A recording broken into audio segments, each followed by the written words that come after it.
Hey, what's up guys? This is the HOVSCO YD851. It's a budget scooter that I'm going to unbox and review. So this one is actually rated for 450 watts of power, which is pretty good for a budget scooter. With a maximum power of 620 watts, it goes up to 20 miles of range with a top speed of 19 miles an hour.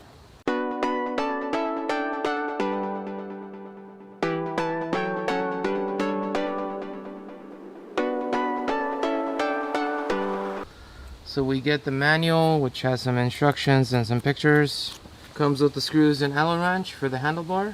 And we get the power adapter, which is 100 to 240 volts. And that's the plug right there.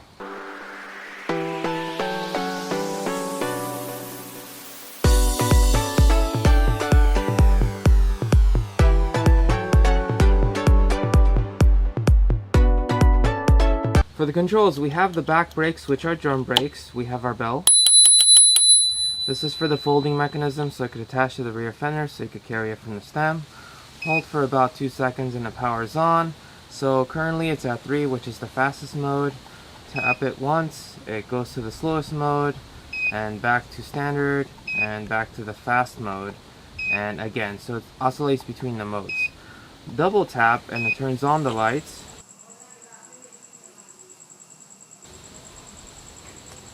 Double tap again and it turns off the lights. Now we're in imperial units. If you triple tap, goes to metric units, and triple tap again, goes to imperial. Hold for about 5 seconds or so and it turns off, and then we have our throttle. To fold the scooter, you just push this part down and you pull that up and you bring it down and it latches right here. Then you can carry it. This is the sweet spot. So it's on the lighter side, and open that up, bring this all the way back, and push it in. Now I took this thing out for a spin for a few miles to get a better feel and tried various tests. Starting with the flats, we easily get to 19 miles an hour, and the acceleration is very good. Honestly, very, very good, considering the price of this scooter, and that's thanks to its more powerful motor. But to put it to the true test, I went up some hills, and that's no easy feat considering I am a little over 200 pounds, and most of the budget scooters do tend to suffer up the hills.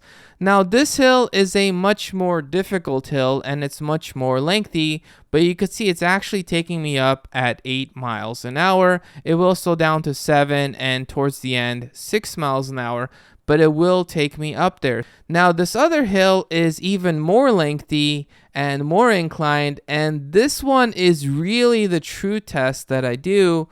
And for this one to take me up, I actually had to do this weaving in and out of motion, the zigzag thing. Now if you're lighter than me, you probably would get away with not doing this. If you're a lot lighter than me, it'll probably just take you up the hill, no problem. Now for the downhills, you can easily get to 18 or 19 miles an hour without even holding the throttle in some cases if there's enough of a decline. However, brakes are very important here. Granted, brakes are pretty important throughout, but they're especially more important on the downhills. And I do have to say, while the drum brakes do their job, they're not quite as good as disc brakes. So it does take a bit longer to slow down than it normally would. So keep this in mind while you're riding. Now let's talk about the bumpiness of the ride, because this thing has solid tires. So starting off with the pavement, it is a little bumpy, but it's not too bad. However, on the sidewalk, you do tend to feel it more, but the advantage is that you won't get any flats, nor will you need a pump to adjust to the correct tire pressure. So it's really a trade-off. Pneumatic tires do tend to be softer, but you can potentially get a flat. In conclusion, taking the price into consideration, I'd say it's a pretty good scooter. Weak point being its braking, and strong point being its acceleration. Let me know what you guys think in the comment sections below. As always, smash that subscribe button, and I'll catch you guys in the next one.